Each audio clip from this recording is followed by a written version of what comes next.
It's an ordinary morning in Washington, D.C. The sun is just beginning to rise, casting a soft, golden glow over the nation's capital. The streets are filling up with the usual hustle and bustle as people start their day. Businessmen rushing to meetings, tourists exploring the monuments, and government officials heading into their offices. The world, seemingly unaware, carries on with its daily routine. But something's not right. Inside the White House, a different story is unfolding. The president, as usual, is expected to be up early, getting ready for another packed day of meetings and public appearances. But this morning, things are different. The atmosphere within the White House is thick with tension. Behind the polished walls of the Oval Office, something is simmering. The president is alone, locked in deep thought, pacing the room, his face tight with frustration. Advisors and aides can hear the muffled sound of his voice, though it's unclear if he's speaking to anyone or just to himself. Everyone is on edge, sensing that something monumental is about to happen, but nobody truly understands what's coming. It's important to note how calm everything appears on the surface. The public is completely unaware of what's brewing inside the White House. The media, the staff, even the people who work closest to the president are unaware of the chaos about to unfold. This sense of calm before the storm draws in the audience, building anticipation. It's as if everyone is in the dark, living in this false sense of security, unaware that a huge shift is about to rock everything. At this moment, the clock continues to tick toward 8 a.m. By the time most of the world is starting to wake up, the president is grappling with something much bigger than any routine issue, something that could change the course of the day, if not the entire administration. While on the outside, it's another workday. Inside, it's far from normal. President Trump is up, agitated, his mind racing with frustration. There's a clear sense of urgency in the air. He feels the weight of his decisions pressing down on him, and this time, he's ready to make a bold move. But the real kicker here? The world has no clue what's about to happen. The White House staff, usually prepared for any eventuality, is just as blindsided as the general public. The feeling of uncertainty grows, and that's exactly how you want your audience to feel. They're in the dark, on the edge of their seats, waiting to understand what's going on behind closed doors. As the minutes pass, it becomes clear that President Trump is about to make a major decision, one that will rock the political landscape. It's going to be controversial, it's going to be divisive, and it's going to be something that no one expected. This isn't a typical day in the White House. This isn't a routine announcement or planned speech. No, this is something different, a crisis in the making. But no one, not even his closest aides, knows exactly what's coming. It's at this point that the audience should feel the intrigue build. What happens next? This is the kind of moment that grabs attention, the sudden realization that something major is about to unfold. And when it does, the consequences will be huge. But right now, in this early morning quiet, everyone is still in the dark, making it feel like an untold, unknown incident that only a few people will witness before it all falls apart. This expanded introduction sets up the video with a sense of calm and normalcy that's immediately followed by tension and uncertainty. By the time you get to the hook, your audience should be sitting on the edge of their seats, ready to find out what happens next. The goal is to keep the momentum going, with the audience now invested in what's about to happen, giving them a reason to stay tuned for the rest of the story. It's still early, and the world is just beginning to stir. But inside the Oval Office, the atmosphere has shifted dramatically. What seemed like just a quiet morning has escalated into something much more intense. President Trump, once again alone in his office, has completely lost his composure. What started as a moment of personal frustration has now turned into a full-blown crisis. The calm, controlled leader everyone once knew is nowhere to be found. In his place is a man on the edge, consumed by anxiety and anger, determined to prove something. But no one knows exactly what that is. There's a palpable sense of urgency in the room as Trump moves back and forth, muttering to himself, his fingers tapping restlessly on his desk. For those around him, it's clear that something is wrong. His trusted aides, who have dealt with his unpredictability before, are now visibly concerned. No one knows how to handle this. In this high-stress environment, Trump makes a snap decision that will forever alter the course of the day, and perhaps even his entire presidency. He's angry about a recent attack from the media, frustrated by what he perceives as disloyalty from his inner circle, and ready to lash out. With little thought or strategy, he pulls out his phone and begins typing a tweet. It's a hasty, reckless action, a direct message to his opponents, to his critics, and to the public. In the space of just a few words, Trump unleashes a firestorm that no one could have predicted. The tweet reads like a declaration of war, filled with accusations and wild claims, aimed at anyone who has dared to challenge his authority. He calls out political adversaries, media outlets, even his own party members, accusing them of betrayal and corruption. Within minutes, the tweet spreads across the globe. Social media platforms explode with reactions, with people weighing in from every corner of the world. The news outlets pick up on it almost instantly, and the message is broadcast live to millions. In that single, impulsive moment, President Trump has set in motion a chain of events that cannot be undone. The fallout is immediate. The tweet sends shockwaves through Washington. The calm facade that the White House once held crumbles. His aides rush to contain the situation, scrambling to figure out how to respond. Some try to reach him, to calm him down, but he's unreachable. He's not listening anymore. The president is in his own world now, caught up in his emotions, and his sense of control is rapidly slipping away. The people closest to him, his advisors, his family, his staff, are now caught in the middle of an unprecedented crisis. They've all seen him angry before, but this is different. This is no longer just a disagreement or a heated moment. It's a full-scale breakdown. Everyone in the White House is watching in real time as the president spirals out of control, and no one knows how to stop it. Outside the White House, the media is in a frenzy. News outlets go into overdrive, analyzing every word of the tweet. Politicians from both parties begin to weigh in. The president's actions are dividing the country even more.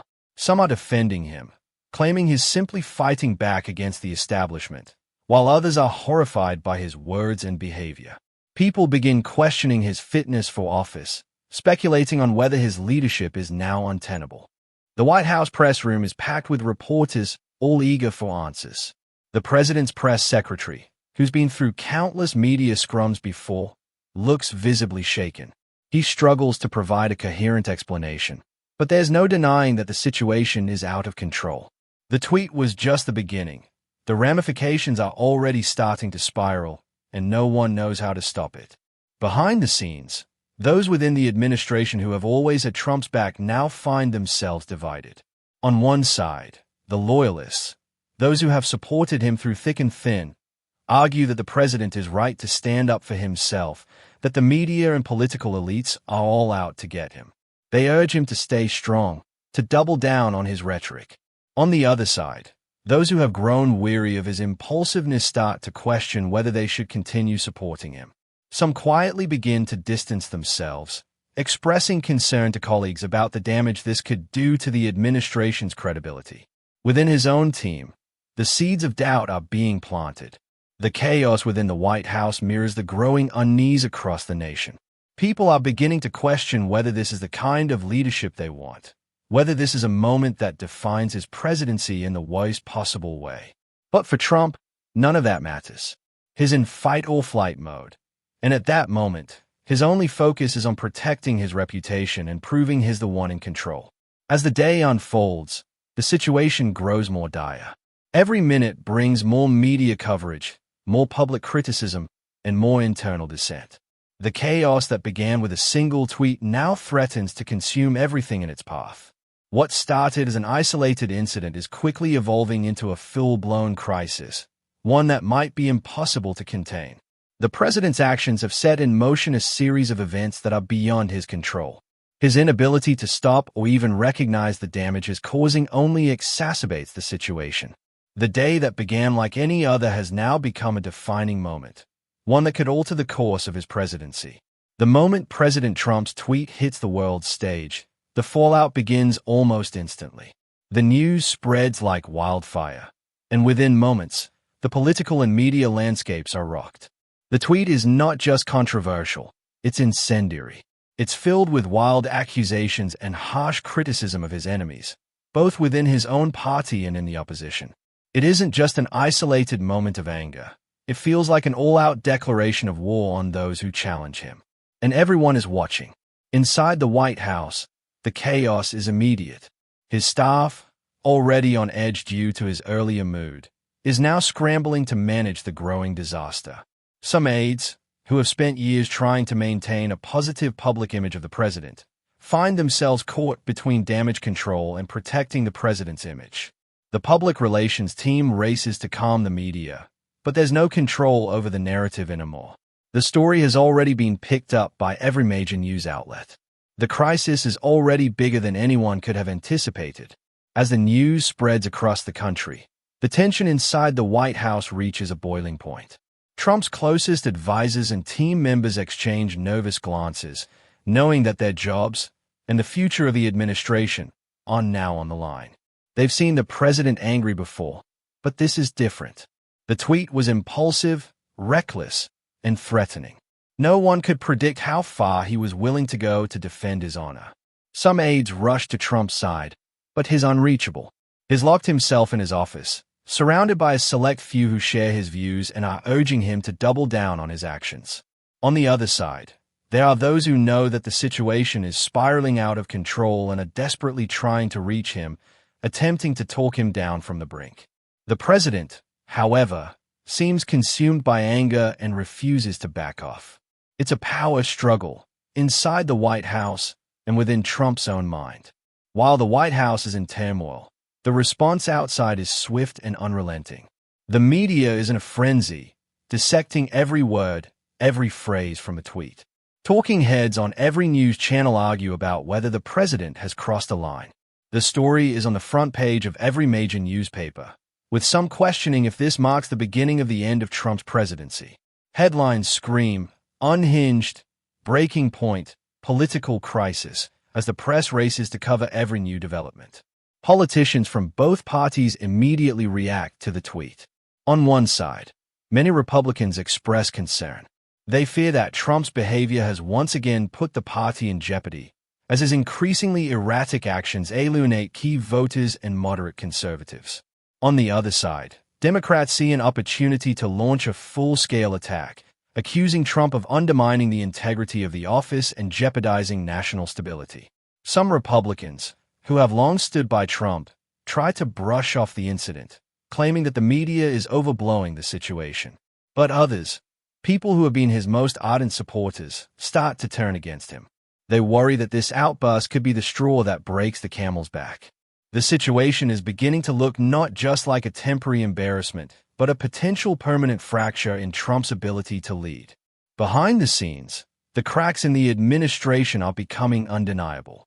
There's a division forming within the White House itself, with a growing rift between Trump's staunchest defenders and those who are quietly considering distancing themselves. Some of the senior staff members who were once eager to defend the president are now weighing their options.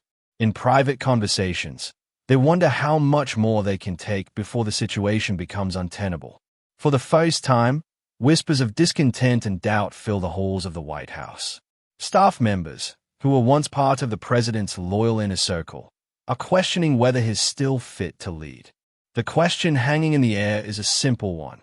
How much longer can this go on? As the crisis continues to escalate, it's not just a domestic issue anymore, it's a global one.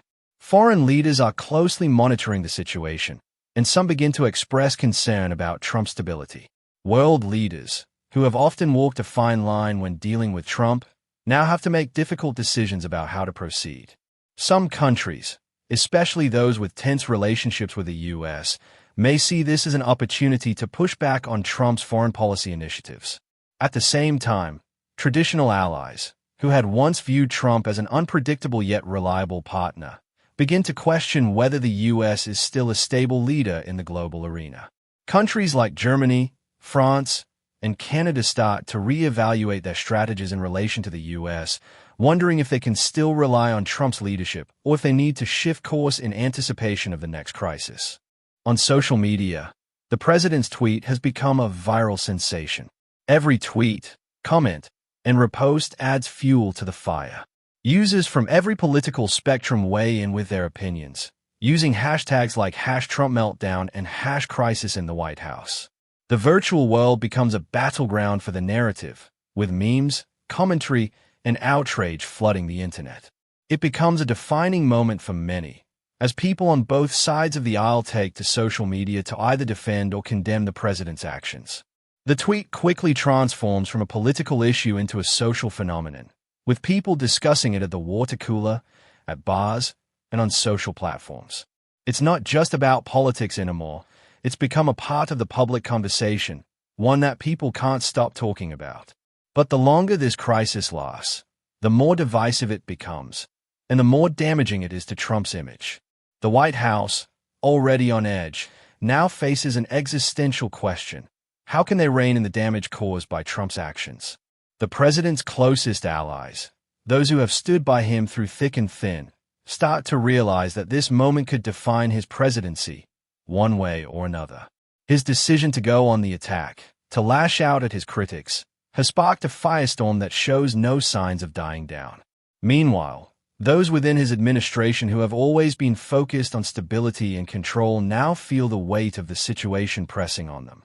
The president, once a figure of certainty and power, is now acting with reckless abandon, and his aides are struggling to regain control of the narrative. Every hour that passes brings more consequences, and the hope of containing the fallout becomes slimmer by the minute. As the hours pass, the crisis intensifies. What started as a chaotic outburst has now snowballed into a political disaster. The world is watching. The media is relentless, covering every angle of the story, scrutinizing every word from Trump's team. The political opposition has taken full advantage of the situation, calling for everything from impeachment to investigations. Even some of his most loyal allies are beginning to question whether the president has crossed a line that can't be uncrossed. The White House, once a place of confidence and strength, is now teetering on the edge of collapse. Inside the building, Trump's advisors, staff, and family are under intense pressure. The calls for action are growing louder, and the weight of the situation is becoming unbearable. Trump, who had initially seemed untouchable and defiant, is now starting to feel the heat. The question is no longer about whether he can survive this moment. It's about how much longer he can hold on before he caves. At first, Trump refuses to back down. His natural instinct is to dig in, to stay defiant and attack harder. He continues with his unfiltered tweets, firing back at critics, doubling down on his accusations, and claiming that the media is out to get him. His loyalists rally behind him, defending his actions as necessary in the face of a corrupt political system. They argue that he's simply fighting back against the fake news and the forces conspiring to undermine his presidency. But as the day wears on, cracks start to form in this approach. The damage has become too great, and the chorus of criticism is growing louder. His own party begins to make subtle but significant moves away from him. Republican senators and governors, once famed allies, begin to publicly express their concerns, calling for calm and moderation. It becomes clear that there is no easy way out of this mess. By the late afternoon, the pressure on Trump begins to show. His usual bravado fades as he realizes that the situation has escalated beyond his control. His advisors have been in constant meetings, trying to figure out a way to handle the fallout. They've tried every tactic, blaming the media, shifting the blame to others, attacking his political enemies. But nothing is working. The crisis continues to grow, and Trump begins to feel isolated. The weight of the situation is undeniable. For the first time, he starts to question his own actions.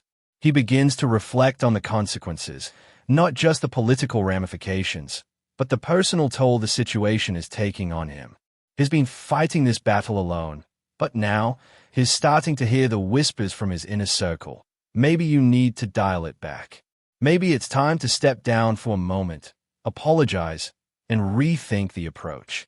Trump, never one to admit weakness, now finds himself in the uncomfortable position of trying to regain control by walking back some of his previous statements. This is the turning point. Trump is starting to cave. He agrees to have a meeting with key Republican leaders, who have been calling for him to de-escalate the situation. The president's usual fiery rhetoric is replaced with a more subdued tone. He acknowledges the severity of the crisis, though he doesn't take full responsibility for it. In a carefully orchestrated speech, Trump tries to walk back his earlier remarks. He claims that his comments were taken out of context or misunderstood. He offers a half-hearted apology, stating that while he still believes in the principles behind his actions, he recognizes that the way he expressed them was inappropriate. He refrains from making any more inflammatory statements, but it's clear to those watching that this isn't the same confident leader who had dominated the news cycle just hours before. However, Trump's attempt to backpedal doesn't go over well with everyone. His supporters, who have been cheering him on through thick and thin, are now divided. Some are relieved that he's at least trying to mend the situation, but others feel betrayed. They believe that he's giving in to political pressure and that the apology is a sign of weakness. For many of his most ardent followers, it feels like a sellout move, a retreat from the bold, confrontational figure they supported. On the other hand, his critics aren't satisfied either. They see the apology as too little, too late. They accuse him of only taking action because he was cornered, not because he genuinely recognized the consequences of his behavior. The public's perception of Trump begins to shift. What had been a man standing tall against his enemies is now a figure caught in the whirlwind of his own mistakes, stumbling in an attempt to recover some semblance of control. Despite the growing backlash, Trump continues to push forward. His advisors reassure him that he can recover from this, that the media will eventually move on to another story. But deep down, Trump knows that something fundamental has changed. The crisis he sparked with a single tweet has exposed the vulnerability that was always lurking beneath his bold public persona. His leadership, once seen as indomitable, is now questioned in ways it never had been before. For the first time, the idea of losing power, of truly being defeated, begins to haunt him. He pushes harder to try and salvage his image, but the damage is already done. His approval ratings have taken a hit. The Republican Party is fractured, and his international allies are unsure whether they can continue to back him. The political landscape has shifted, and despite his best efforts to regain control, the reality is clear. He's lost his grip. As evening approaches, Trump steps in front of cameras for an emergency press conference. He's hoping to quell the storm once and for all. In this moment, he is no longer the unshakable leader. He is someone trying to patch up the pieces of a broken administration.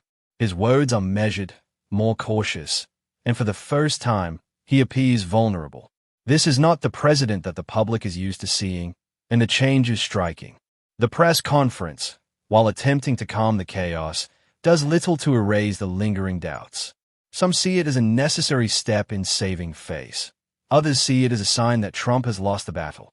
His crisis isn't over yet, but the moment has passed where he could have simply maintained the course. He has caved, and the consequences of that will be felt for a long time.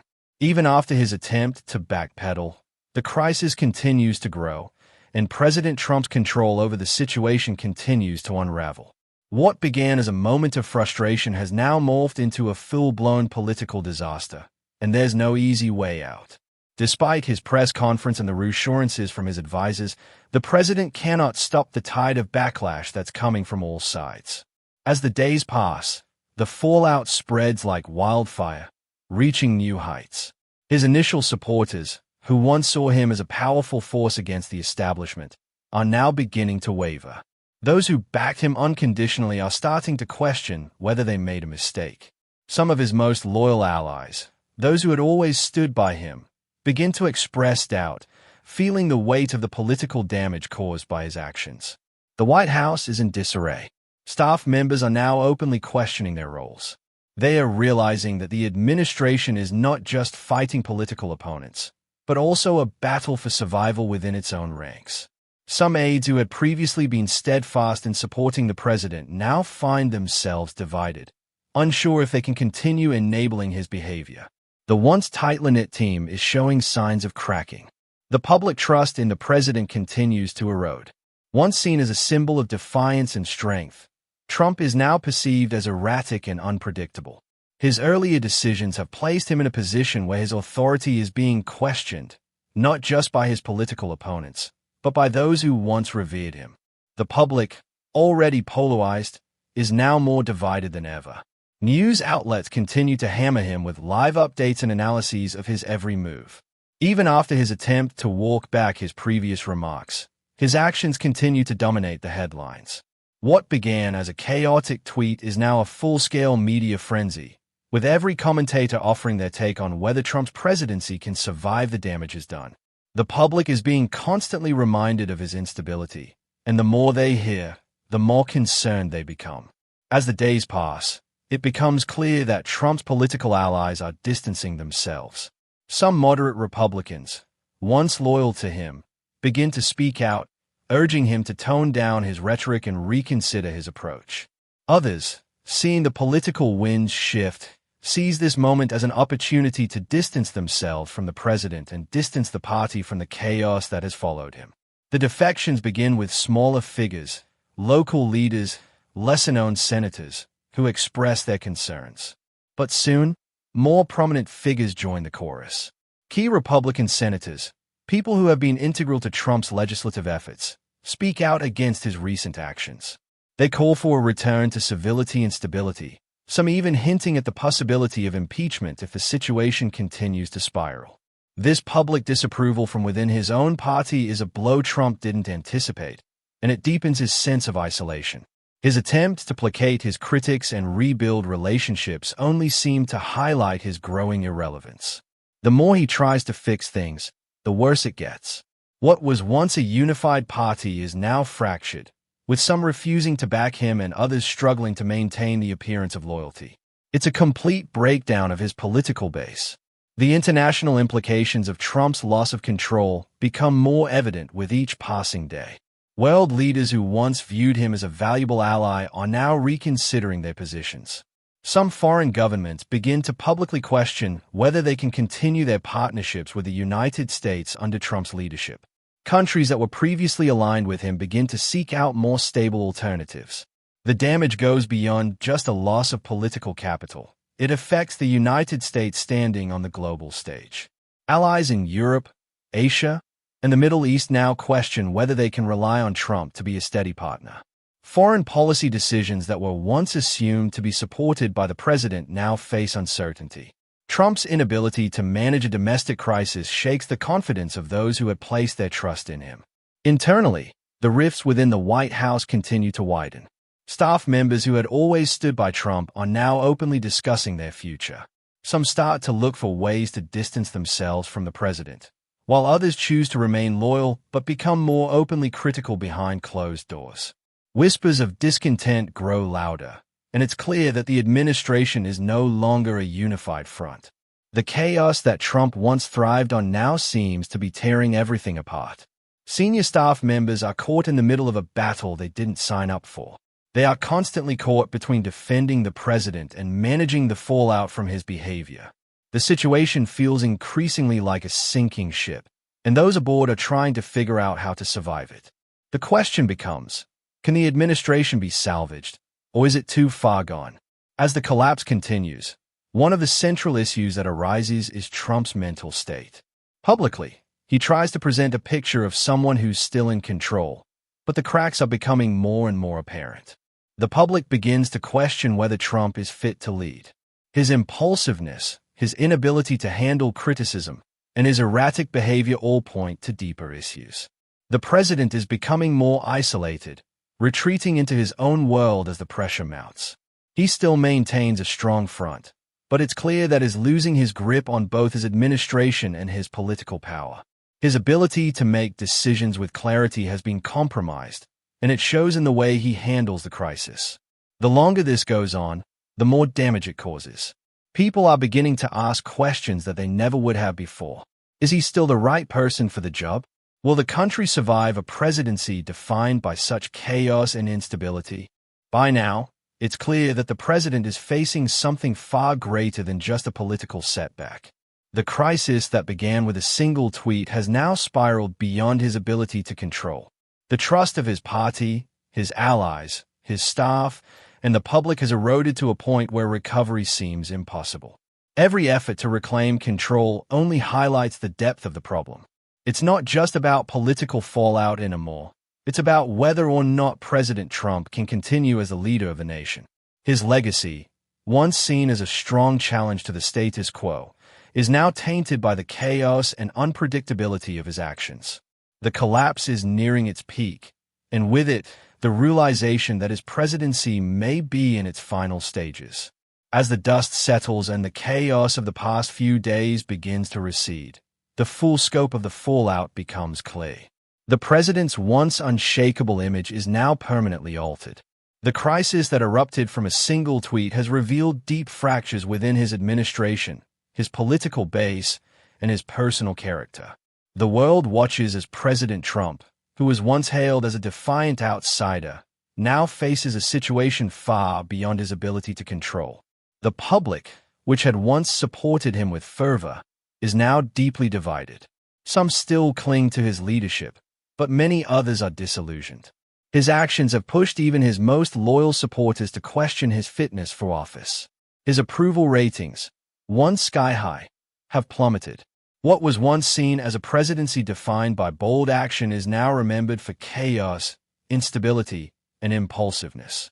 Inside the White House, the aftermath is just as painful.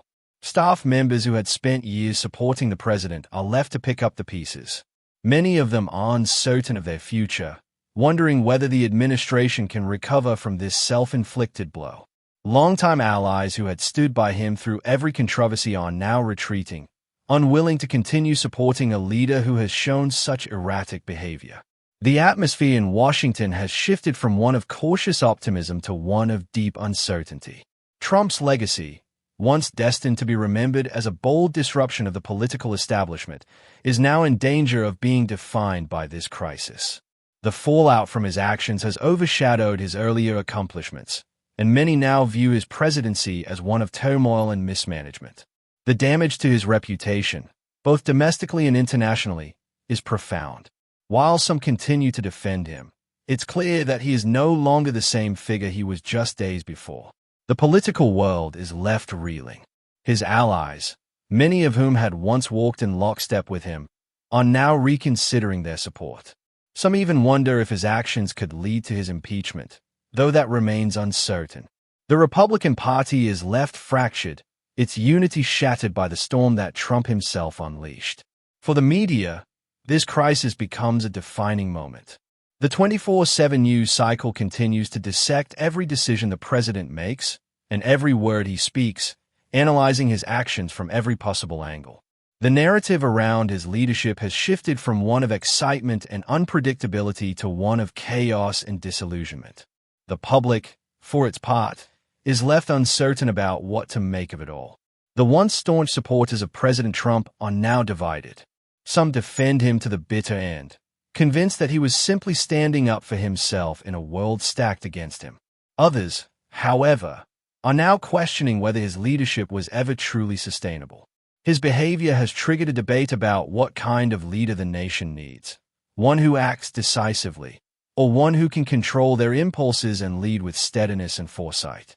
The nation is more divided than ever, as the events of the past few days lay bare the deep rifts in American society. Trust in political institutions continues to erode, and the public's confidence in the president has been irrevocably shaken. The events that transpired, Trump's erratic behavior, his inability to manage the crisis, and his ultimate retreat, have left an indelible mark on the political landscape. The question now becomes, what's next for President Trump?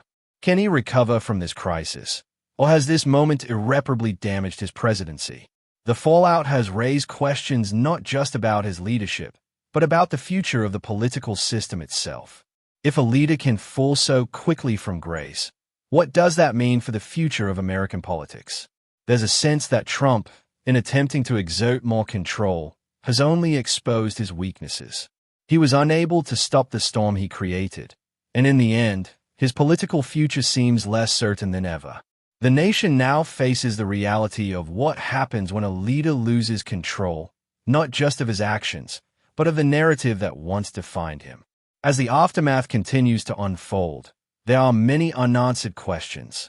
Will President Trump be able to regain his footing, or is this the beginning of the end?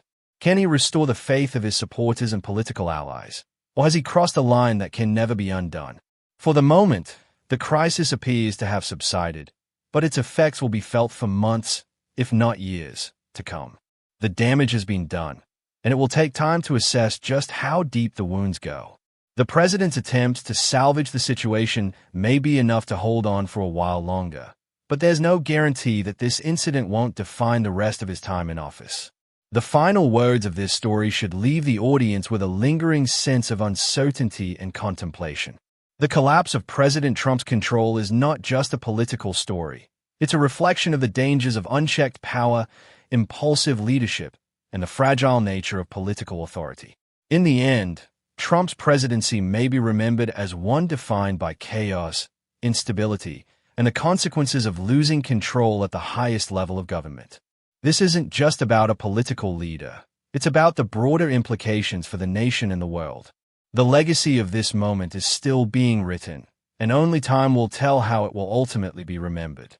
What's clear, however, is that the president who once seemed indomitable is now a figure whose leadership will be forever marked by the dramatic collapse he himself set into motion.